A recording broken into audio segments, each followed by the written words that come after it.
Hello, all my dear students, and welcome to Sri Jendra Rank Zone classes. I'm Amit Ajmani, and in today's lecture, I'll be starting up a new chapter that is life processes. Now, we know that all the living organisms are well organized structures which are made up of cells, tissues, and organs. Now, there are various environmental factors and effects which tend to break these cells, tissues, and organs.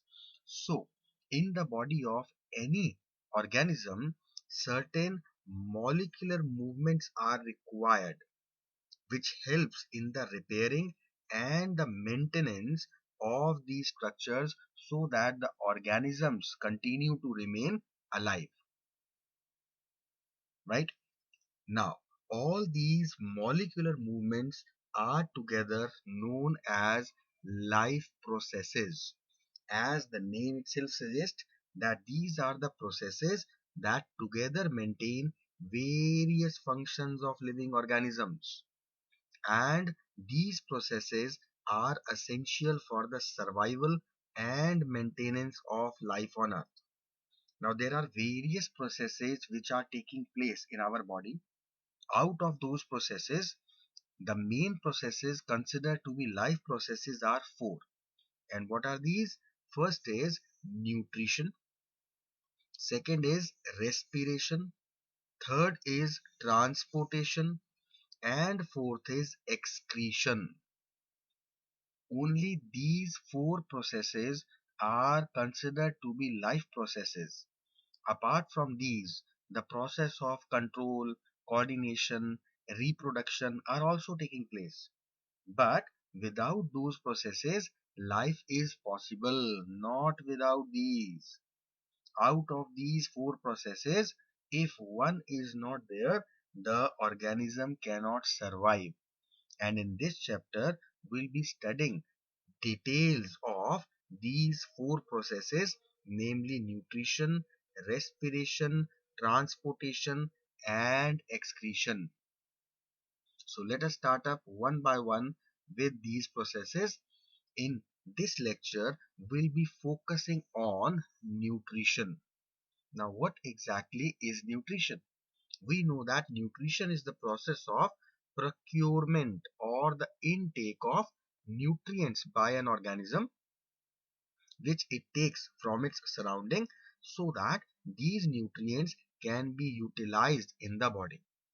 Now, for taking these nutrients, we eat food because our food contains various nutrients which we require for our body for various purposes, like to provide energy or for the maintenance processes so that the damage and breakdown can be prevented.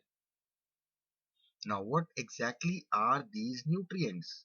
The nutrients are the organic and inorganic substances which are required by an organism for its growth, for its development, repair, and the biosynthesis of its body constituents like the cells, tissues, and the organs.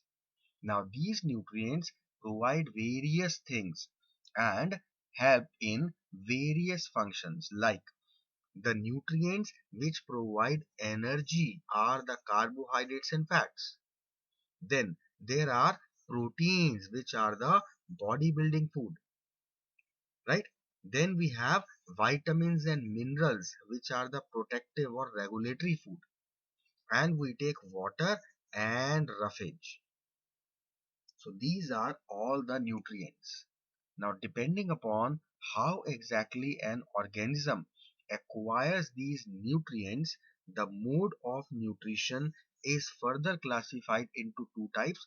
One is the autotrophic mode, and we know that the other one is the heterotrophic mode.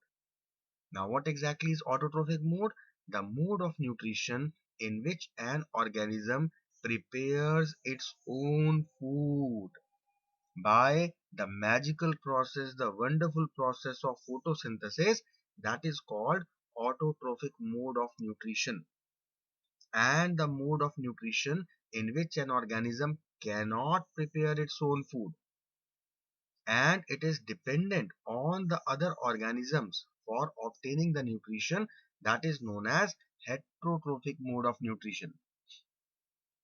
Now, the organisms which do the autotrophic mode of nutrition, that is, which can prepare their own food by photosynthesis, they are called autotrophs. And how they do photosynthesis? They use carbon dioxide, water, chlorophyll, and sunlight. Examples of autotrophs, we know all the green plants. We cannot write plants, we have to specify green plants. And some bacteria like the cyanobacteria or blue-green algae, they are autotrophs. Now, what are heterotrophs? These are the organisms which cannot prepare their own food. They are dependent on autotrophs or other organisms for deriving their nutrition. Example are animals and the non-green plants and organisms like yeast and fungi. They all are heterotrophs. Now, what are the basic differences between autotrophic mode and heterotrophic mode of nutrition? Let us try to relate the differences between the two. In autotrophic mode, food is manufactured by our organism, whereas in heterotrophic mode, food is obtained ready-made from outside. In autotrophic mode, chlorophyll is required because it will trap the solar energy, but no such chlorophyll is required in heterotrophic mode.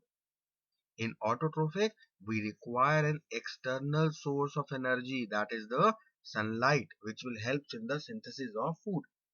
But in heterotrophic mode, the external source of energy is not required because the energy is already present in the food which is obtained from outside. Now, in autotrophic mode, no digestion process takes place, but in heterotrophic mode, digestion is required. Why? Because in food, we have got complex molecules which are required to be broken down into simpler ones. Another difference between autotrophic and heterotrophic is that autotrophic is an anabolic process in which something is formed, because here glucose, starch, they are getting formed, whereas heterotrophic is a catabolic process because here the food is broken down into simpler forms. So these are a few differences between autotrophic mode and heterotrophic mode of nutrition. Now, there are certain organisms we know. One by one, let us study. What are saprophytes? Sapro, it means rotten. We know that. So, what are saprophytes? These are the organisms which derive their nutrition from the dead and decaying organic matter of dead plants and animals and rotten matter. Importantly, you need to remember that these are the organisms which break down the food material outside the body and then absorb it.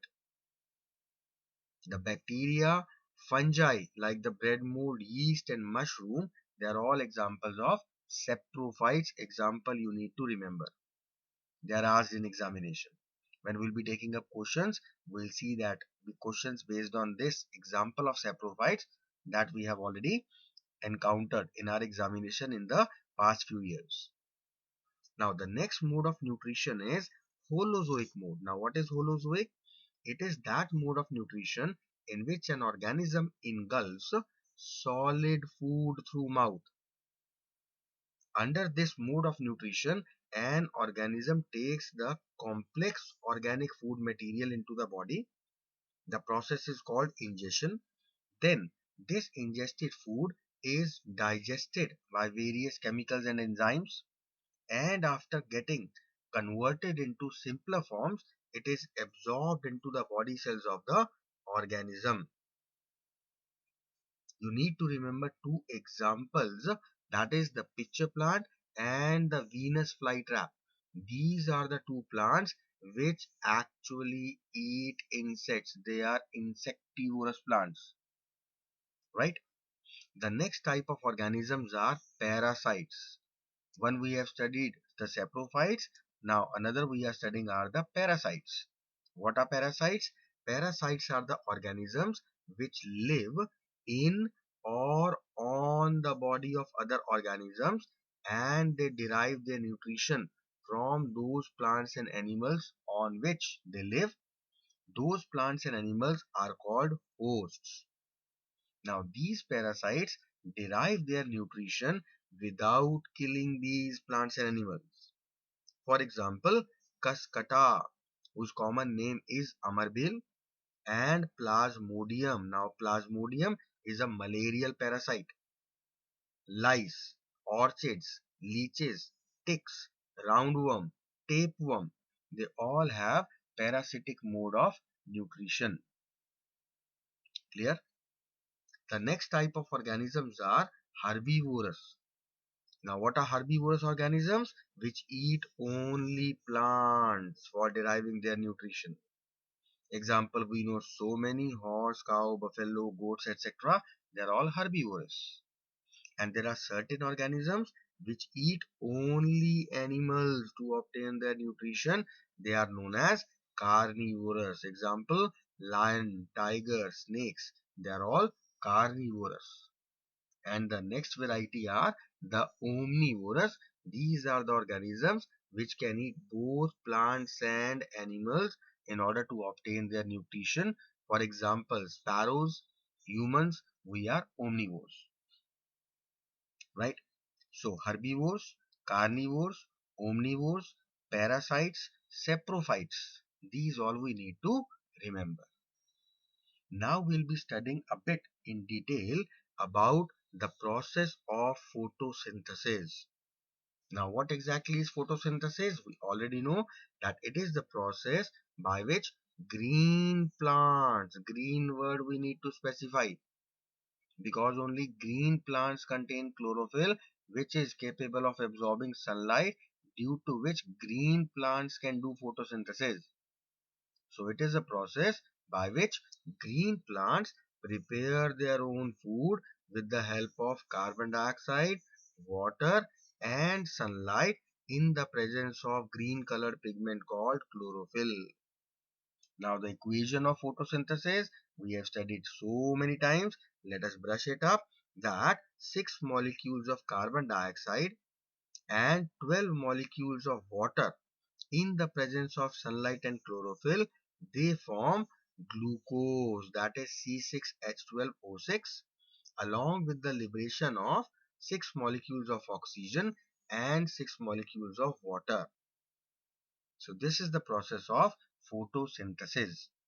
Now the gas which is absorbed in photosynthesis is carbon dioxide, and the gas which is released in photosynthesis is oxygen.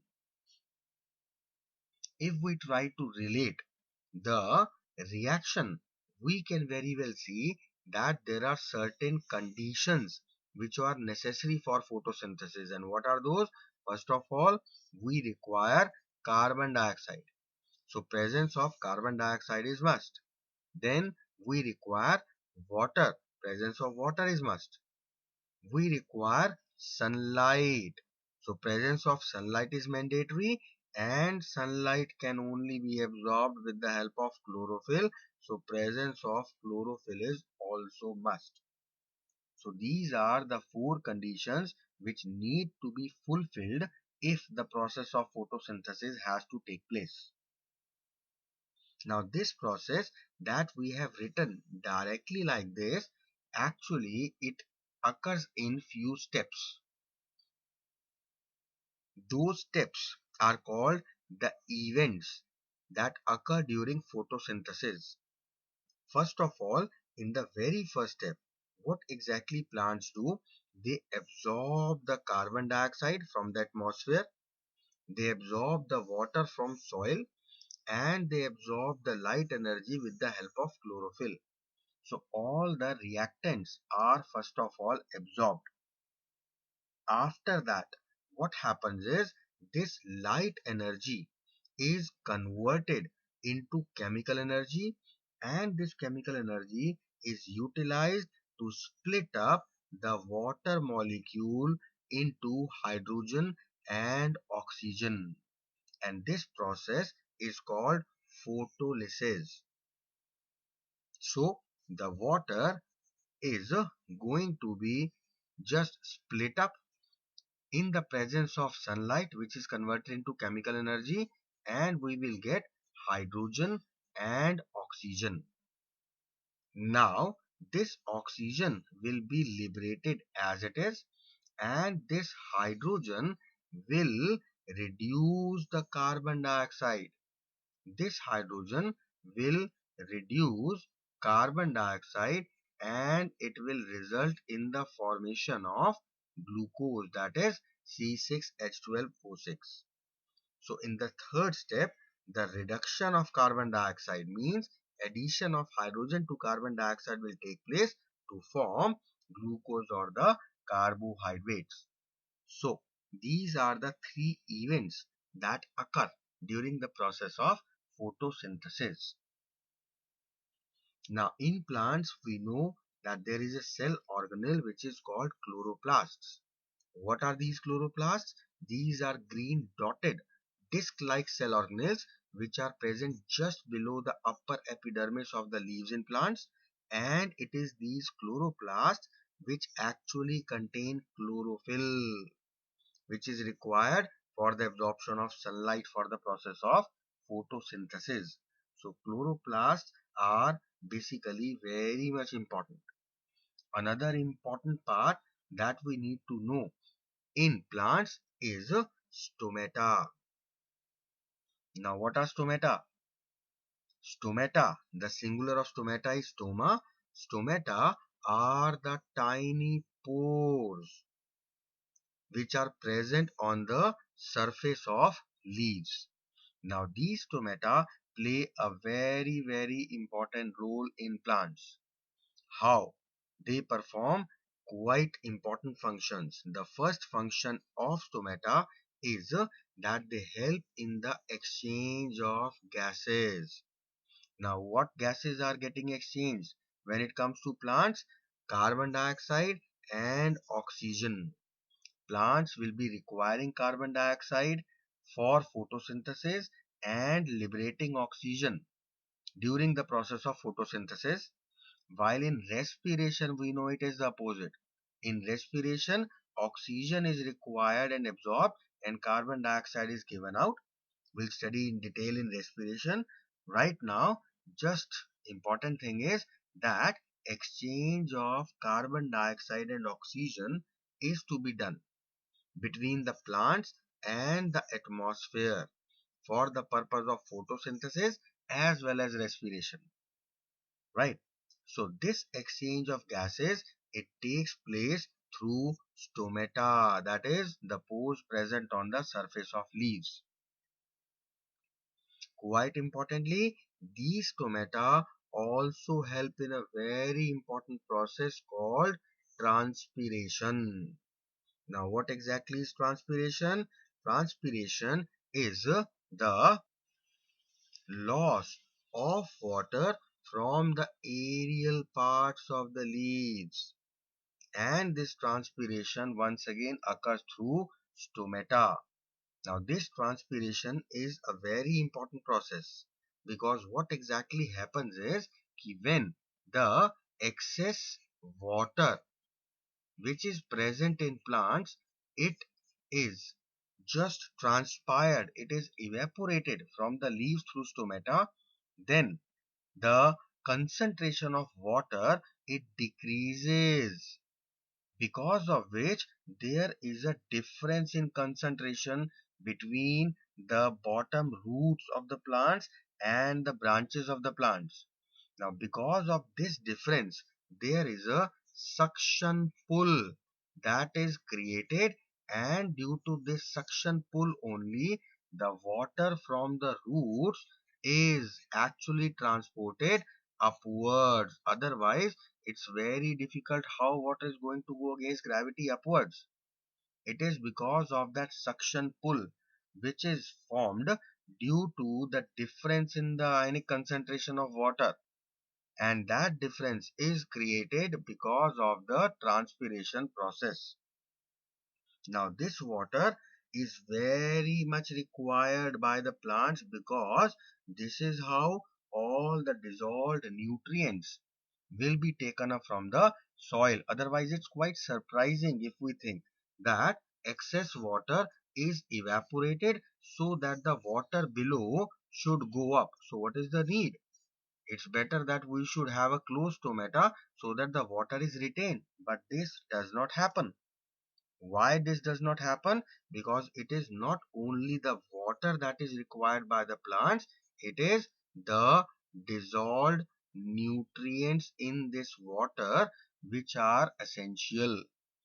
So if the excess amount of water is evaporated, then only the water from the roots will be pulled up against gravity caused by the suction, and this water will contain the desired nutrients required for the growth and development of plants, right? So these are the two functions of stomata. Number one function is helping in exchange of gases, that is carbon dioxide and oxygen, and second is it helps in the process of transpiration. Now this stomata is opened or closed depending upon the requirement, and the opening and closing of this stomatal pore is regulated by another important part, that is guard cells. Actually, the turgor pressure of guard cells is responsible for regulating the opening and closing of stomatal pores. Guard cells are bean-shaped cells like this. These are the guard cells, and in between we have this opening called stomata. Now what exactly is the process taking place? When water move inside these guard cells, then these guard cells become turgid. Why? Because they have absorbed water. Now when they swell, when they become turgid, then this stomatal pore, it opens. Now when the stomatal pore has to be closed, then the opposite process takes place. Now water moves out of the guard cells, because of which the guard cells become flaccid, they shrink, and then the stomatal pore will close. Important thing is the stomatal pores open when the guard cells are turgid. You need to relate this word turgid. Why? Because of the absorption of water. Water is going into them. And the stomatal pores, they get closed when the guard cells are flaccid. Again, you need to remember the word flaccid. Right? Why? Because of the loss of water, water which is moving out of them. The question asked is based on these two words only. What happens to stomata when the guard cells are turgid? What happens to the stomata when the guard cells are flaccid? So if you don't know the meaning of this turgid and flaccid, you will get confused and you will probably give a wrong answer. So turgid means swelling up, flaccid means shrinking, right? Another important thing to remember regarding these guard cells are that these guard cells are thicker on the inner sides and they are thinner on the outer or the other side, right? Quite importantly, we need to remember that the reaction of photosynthesis takes place in chloroplasts, and stromal lamella and grana constitutes the membranous system. This question has been asked many a times. Where exactly the process of photosynthesis takes place? Another thing is, quite importantly, this process is responsible for trapping the light energy and for the synthesis of ATP and NADP. This set of reactions is known as light reaction. ATP, we should know that the full form is adenosine triphosphate, and NADP is nicotinamide adenine dinucleotide phosphate. So ATP and NADPH, they are synthesized in the light reaction. Now the energy which is generated during the light reaction is utilized to fix the carbon dioxide and to convert it into starch. This set of reaction takes place in stroma and it is known as dark reaction. So light reaction and dark reaction we need to remember, right? However, this reaction is dependent on light reaction. Why? In order to get assimilatory power, that is the ATP and NADPH. Fine. So this is all about our photosynthesis and this is all about our autotrophic mode of nutrition. Let us try to brush up what all we have studied till now. We have studied what exactly are the life processes, and under these we have related that four processes are considered to be the life processes. Number one, nutrition.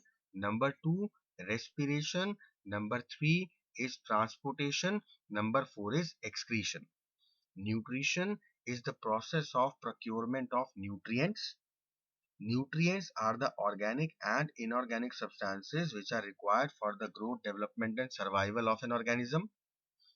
In respiration, the process of breakdown or oxidation of food will take place to liberate the required energy. Transportation is the process of transporting all the nutrients and the waste material from one part of the body to another. Excretion or egestion is the removal of waste products from the body. These are the life processes, and we have started studying about nutrition. One by one, we'll also be studying about respiration, transportation, and excretion in detail. Now, talking about nutrition, we said there are two main modes of nutrition. One is autotrophic mode of nutrition, and one is heterotrophic mode. Autotrophic is an organism which is preparing its own food, and such organisms we term them autotrophs. Heterotrophic, when the organism is dependent on other organisms for food, and we term them heterotrophs. Example of autotrophs and heterotrophs we have seen: all green plants and cyanobacteria, blue-green algae are the autotrophs, and all the animals, yeast, fungi, mushroom, bread mold, etc., they are heterotrophs. We saw quite many differences between autotrophs and heterotrophs. Then we talked about the holozoic mode of nutrition, in which an organism is engulfing solid food through mouth. And depending upon the food habits, we have just seen that these holozoic are either herbivores, or they are carnivores, or they are omnivores.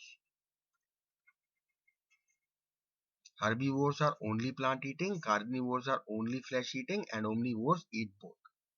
Then we talked about the saprophytes, the organism which depend on the dead and decaying plants and animals and rotten matter for their nutrition. These saprophytes actually break down the food outside their body. This is what we need to remember. Then we talked about the parasites. What are parasites?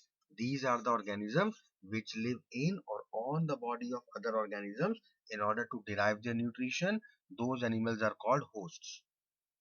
Then we talked at length about the process of photosynthesis. In photosynthesis, we discussed mainly about the definition, and we talked about the reaction.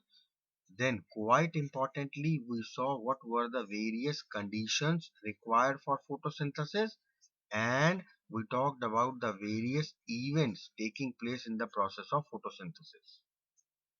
We studied a bit about the chloroplast, their functions, and stomata, the tiny pores present on the surface of leaves. These stomata are further quite important, playing a role in two things. Number one is exchange of gases, And number two, they help in the process of transpiration. This stomatal pore is opened and closed due to the turgor pressure of guard cells. We studied about the light reaction. We studied about the dark reaction. We got to see the terms ATP and NADPH. So this is all that we studied in today's lecture. I hope that everything is crystal clear to you. This is all about the process of nutrition in green plants, that is photosynthesis, that is autotrophic mode of nutrition. In the next lecture, we'll be discussing about a very important topic, that is how the process of nutrition takes place in animals. How we, the humans, how we derive our food and what exactly happens to the food in our bodies. Clear to all? So please relate and revise all the things related to autotrophic mode and get ready for the heterotrophic mode, that is the process of nutrition in humans, in the next lecture. Till then, have fun, take care, have a great time, and thank you so much for being with me. Meet you soon in the next lecture.